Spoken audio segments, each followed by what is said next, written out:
अनधिकृत मतदारांनी ठोकून मतदान करा, रोहित पवारांकडून महेश बालदींचा व्हिडिओ ट्विट। व्होट चोरी करून निवडणूक जिंकण्याचा फॉर्म्युला, रोहित पवार यांची टीका।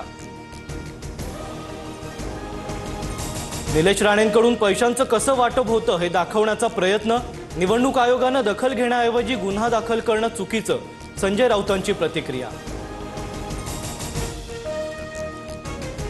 राणे विरुद्ध राणे संघर्ष होणं अयोग्य, मी चांगलं वागणाऱ्याच्या पाठीशी, चुकीचं वागल्यास सांगेन, मुख्यमंत्री फडणवीसांची माहिती।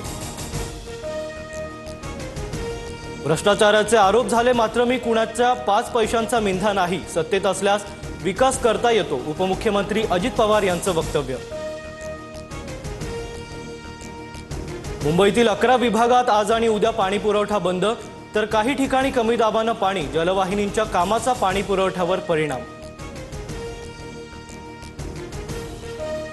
श्रीलंकेत विध्वंस केल्यानंतर दितवाह चक्रीवादळाचा तमिळनाडू आणि पुडुचेरीमध्ये थैमान, मुसळधार पावसानंतर तमिळनाडूत 3 मृत्यू, शेतीसह पशुधनाचंही मोठं नुकसान।